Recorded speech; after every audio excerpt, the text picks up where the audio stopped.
you suffer from back and neck pain, you know how debilitating it can become. And as a doctor who helps patients with back and neck pain, I've heard it all, but I've never really experienced it myself until I myself started to have back pain. On today's show, I will share my journey and I will answer questions that you've sent in. We will discuss how to treat back and neck pain, and as always, answer your questions. All that and more coming up on Ask the Doc, no appointments needed.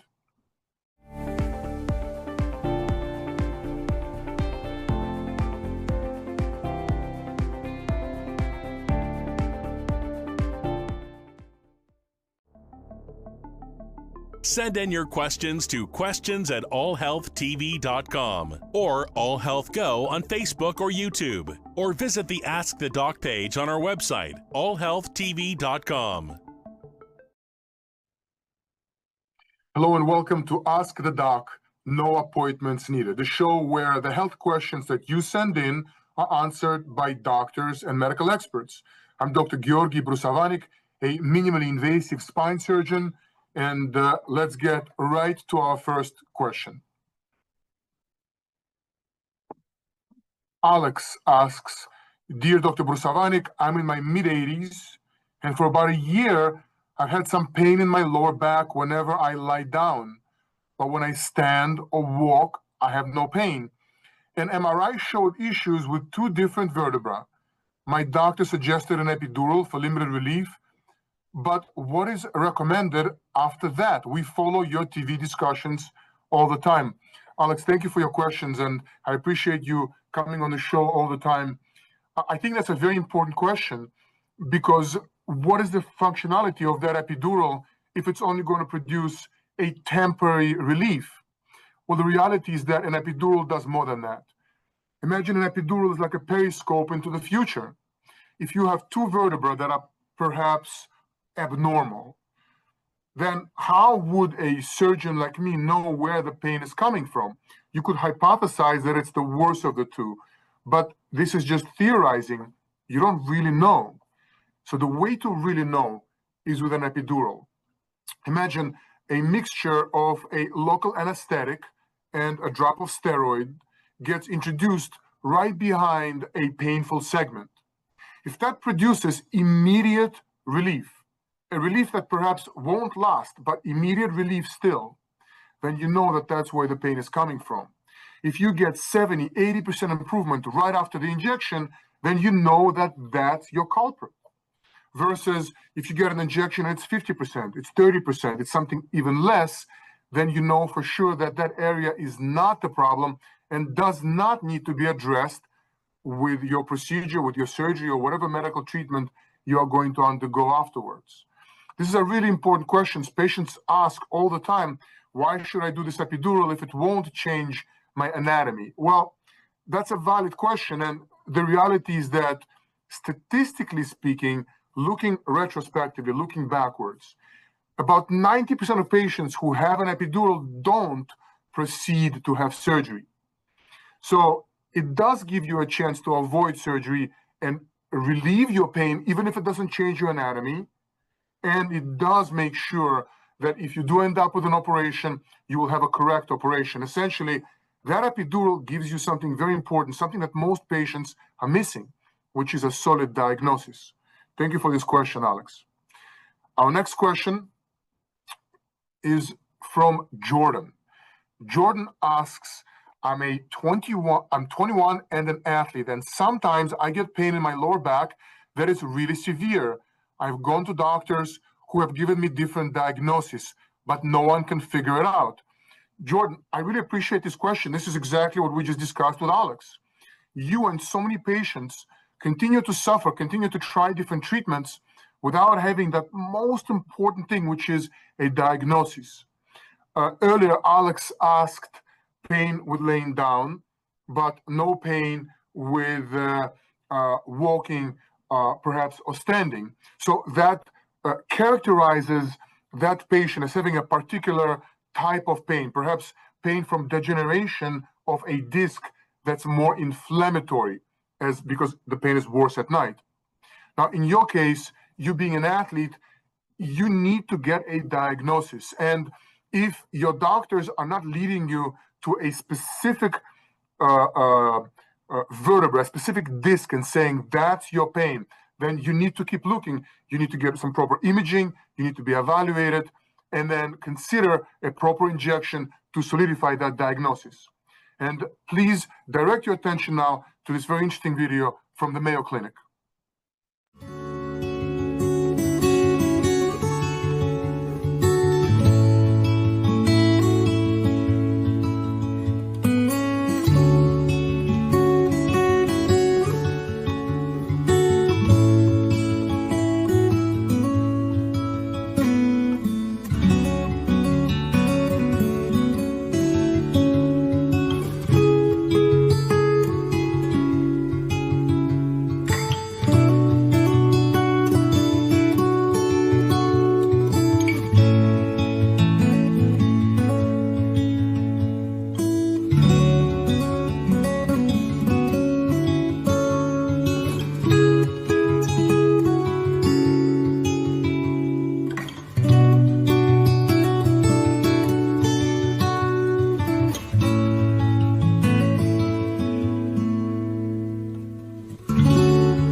Welcome back to Ask the Doc.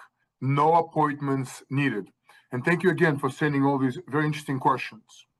Our next question comes from Vince. Dr. B, you mentioned earlier that you went from doctor to patient and wound up on the operating table. Can you tell us more about your injury and your recovery? Absolutely, Vince. So there was really no injury. I'm 45. And I've accumulated some disc degeneration. A couple of my discs have become a lot smaller and wider, and one of my nerves, particularly the L5 nerve, became compressed. I was able to manage with back pain for years, about 3 years to be specific. I had an epidural year 1, 2 epidurals year 2, and I would have to say that I did not feel like I was living in pain. I didn't feel like it was limiting me. And then this year came and I began to have nerve pain. Patients usually come to my office when they start to have nerve pain or pain that goes down their extremities. And now I know why. If you can manage with back pain for a day, for 2, you can manage for a while. But when you have nerve pain, I found that it was just intolerable. I couldn't stand, I couldn't sleep, I couldn't sit still without fidgeting. I couldn't stand up straight. And when I would walk, I'd have to take these very small steps. I was afraid to take big steps. And at night, it was just horrible. I would have to sleep on the floor. I would lift my legs into the air just to try to find some sweet position where the nerve pain was not so severe. I had 5 epidurals this year, 5. And the last one was super painful because there was just no space to put a needle and to inject medicine on top of that. I had to make a quick decision because I was having a hard time operating. I was having a hard time taking care of my patients. But I'll tell you this, as my surgery date was coming near, I asked my daughter, how often am I really in pain? Am I just looking back at my life through these optimistic glasses? And she said that you are in pain about 60% of the time. She said that 60% of the time you're finding reasons not to rock climb while the kids rock climb, not to do jiu-jitsu while the kids train, not to jump in the ocean. And that really confirmed to me that I was losing the battle to back pain. I had a 2-level disc replacement that was done actually by my own team, since this is an operation that I do all the time. I had some amazing surgeons. My colleague from West Palm, my old mentor from Stanford flew down, my cardiothoracic surgeon who I work with all the time. So essentially, what I received was the same thing that my patients get. I woke up, my pain was gone immediately. I spent 5 hours in the hospital. I took a Percocet, and then I left. I went slow with food. I had an IV because I felt like I was a bit dehydrated. And then within 3 days, I was back to clinic, back to work. In 7 days, I was back to operating. And it's now been about 6 weeks. And I have no pain, no back pain, no leg pain, no nerve pain, just nothing. I have an incision to show for it. But I feel very lucky. I feel very lucky that I had a problem that is such a big part of my life, in that I take care of patients with this problem. And it was about time that I experienced what my poor patients experience. I can also tell you now from first experience what it's like to have a spinal operation. And I had a solid diagnosis. I was lucky in that my procedure was uncomplicated. I would do it again in a second. If you have questions, please don't hesitate. And here's a video that will show you exactly how to upload your questions for this show. Send in your questions to questions@allhealthtv.com or AllHealthGo on Facebook or YouTube, or visit the Ask the Doc page on our website, allhealthtv.com. Welcome back to Ask the Doc. No appointments needed. And thank you again for sending in all these great questions. Our next question comes from Sierra. I had a doctor tell me that he can treat my back pain, which has been constant lately, but he can't cure it. Is that true? And if so, should I still consider having surgery?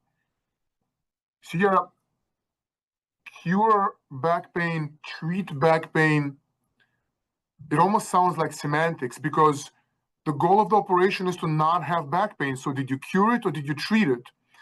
This discussion comes up often because some believe that a condition should be cured, and if you are just treating it, you are managing it, as in you're just sort of letting it simmer and managing symptoms.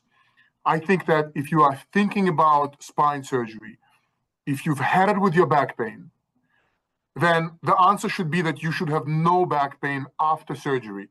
Call it manage, call it cure, call it treat. The goal is just to not have back pain.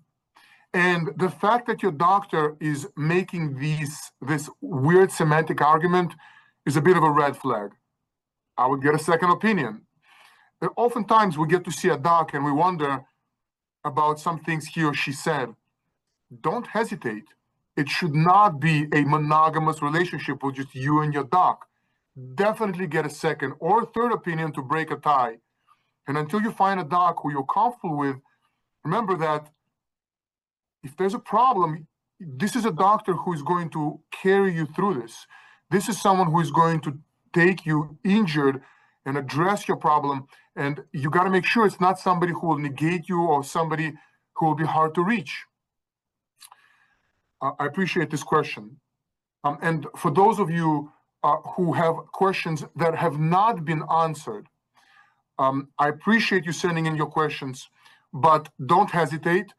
Go on the website, allhealthtv.com, and there's a link that says Ask Hanna, where qualified nurses will be there to guide you through this question, or perhaps refer the question back to the show. And thank you again for sending in those questions. Looking for a fast, free, and convenient way to get expert health advice? Ask Hanna. Ask Hanna is your go-to telemedicine service provided by the Health Channel. Whether you have questions about your health, need advice on wellness, or want to know more about medical conditions, Ask Hanna has you covered. From the comfort of your home, you can chat live with a health advisor, check your symptoms, and learn possible causes, and browse through a library of health articles. So why wait? Visit askhanna.tv today and take control of your health with Ask Hanna. Your health, your way, anytime, anywhere. Ask Hanna, your trusted health companion. Welcome back to Ask the Doc, no appointments needed. And thank you again for sending all these really important questions. Our next question comes from Susan.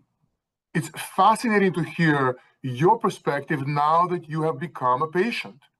What should people do to prepare for surgery if that is the option they choose for their back pain? It's a really good question, Susan. Number one and most important, don't rush into surgery. Try epidural steroid injections. Some will say that they're not FDA approved. Some will say that they don't last. Don't listen to some. Listen to the experts. And when you're considering an invasive procedure, be it minimally invasive, be it motion preservation, it's still spine surgery. So an epidural will, one, help you avoid surgery, as it does for so many, but it will secondarily confirm your diagnosis. Even if it doesn't last, that initial introduction of medicine will relieve your pain if it's the right spot, and your surgeon needs to know that. Number two, I would really focus on getting a doc that you know is not going to run away if there's a problem. You are entering a relationship with this person. You're counting that this person is telling you the truth, and that if there's a problem, he or she will be there for you to walk you through the complication.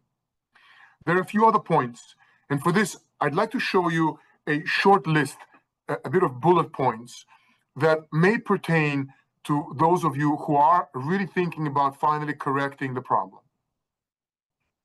So get a preoperative checklist, a checkup or a clearance. It's important that you check your blood to make sure that your blood clots properly.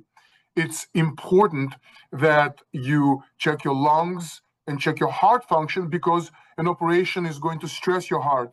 And if there's any underlying issues, let's resolve those before you take the risk. Don't take any unnecessary risks. Quit smoking. That's a big one. There are plenty of studies that show that smoking will interfere with healing. And the hypoxia that is due to smoking will definitely make a risk of infection much higher. Talk to your doc about stopping certain medications. So, for example, if you are taking anticoagulants or medications that are going to limit your ability to create a blood clot, that you may want to stop that. Talk to your doc about taking aspirin, Advil, ibuprofen as well. Some may say that that also increases your risk of bleeding, and it'd be good to stop that in due time before the operation.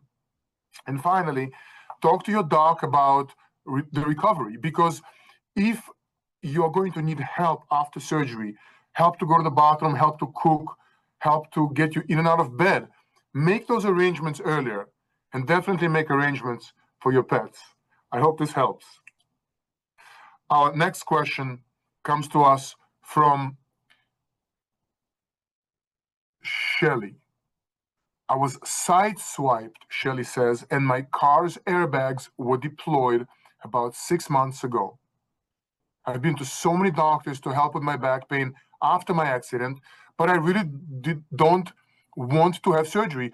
What are some things I can do to manage my pain and avoid surgery? Shelly, so your question leaves it a bit unclear, and I assume that all these docs are recommending surgery. Yet I also feel from your question that perhaps these doctors did not clarify why you need to have surgery and what is your actual diagnosis. So to answer you directly, the best way to avoid surgery is with a properly targeted epidural steroid injection. Many patients avoid surgery through that. And look, nobody wants to have spine surgery. If you feel like you've had it with your pain and the injections are helping temporarily, then it's reasonable to consider a procedure.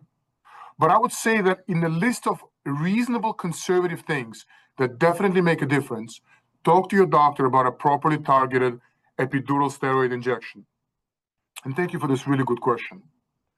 Our viewers send in the most relevant questions, and please don't hesitate, because your question is most likely going to be interesting to so many others. If you're looking to send in questions, don't hesitate. And here is a short video on how to do it.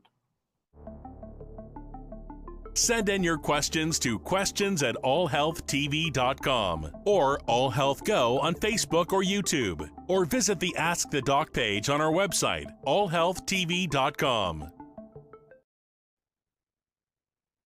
To all of you who are sending in questions, thank you so much.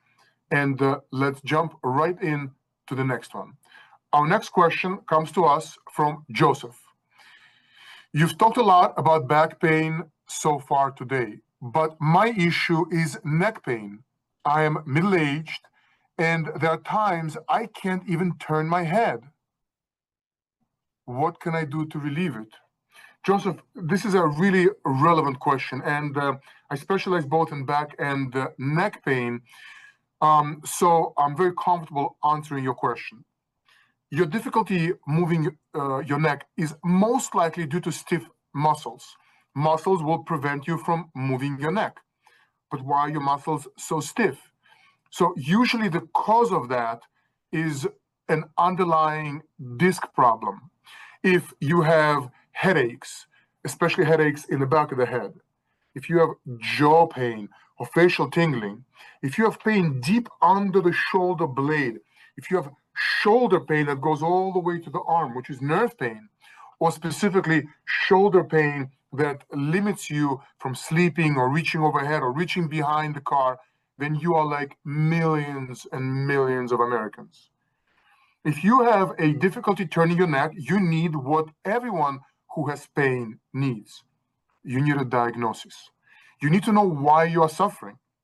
So the way to achieve that information is with a proper physical exam, a consultation with a neck or back specialist, and an MRI, some proper advanced imaging. Once you can figure out what may be the problem, you need to confirm so with a properly targeted injection. Once you have that information, and if you are still suffering, then the best option for a young person is a disc replacement. Some need what's called a fusion, where we take out a pathological segment and immobilize that segment. Try to avoid that if at all possible, but sometimes that is the only reasonable option. I hope this answers you, and thank you for this really relevant question. Our next question comes to us from Maria. Is there a relationship between stress and back pain? I find when I get stressed, my back and neck pain flare up. Maria, I'm sure so many patients can agree that they have a similar problem. So there's been an interesting article about what's called catastrophizing, where we think that the pain is never going to end, and it's the end of life, and this is going to be horrible forever. That type of thinking does predispose you to having stress that will appear to be linked to your pain. But I live in a world where things are much more black and white. If you have pain, then usually it's something very specific, very organic, very objective that's causing your pain. I would dig deeper. I would get some proper imaging. I would try some injections. I would try to get at the source of your pain before you just assume that it's all about stress. So it's common to say that stress causes your pain, but don't just assume so. Give a specialist a chance to diagnose your pain. And thank you again for that really good question, Maria. Our next question comes to us from Roman. Roman says, I played high school baseball and I'm now in my 20s.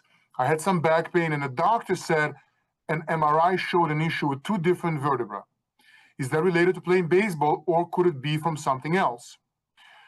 Roman, so many patients who have pain will attribute their pain to a sport or to some accident that occurred years ago. And just like the previous question from Maria, some will think that it's because of stress. It's reasonable to think this, and goal-oriented people will always try to find the source of their pain. But use your experts. It's usually not something that happened 20 years ago, and it's usually not the sports you play, since there's really no evidence to say that playing hard sports will cause your back or neck to degenerate sooner. You, like so many others, need a diagnosis. Once you obtain proper imaging, and once your doc says, here's a list of possibilities from 1 to 2 to 3 that are most likely, confirm your diagnosis with a proper injection. Try conservative care. Give it a chance with a really good specialist. And then, if it doesn't last, you can consider surgery. Thank you for this amazing question. And thank you all for joining Ask the Doc, no appointments needed. Send in your questions to questions@allhealthtv.com or AllHealthGo on Facebook or YouTube, or visit the Ask the Doc page on our website, allhealthtv.com. Looking for a fast, free, and convenient way to get expert health advice? Ask Hanna. Ask Hanna is your go-to telemedicine service provided by the Health Channel. Whether you have questions about your health, need advice on wellness, or want to know more about medical conditions, Ask Hanna has you covered. From the comfort of your home, you can chat live with a health advisor, check your symptoms, and learn possible causes, and browse through a library of health articles. So why wait? Visit askhanna.tv today and take control of your health with Ask Hanna. Your health, your way, anytime, anywhere.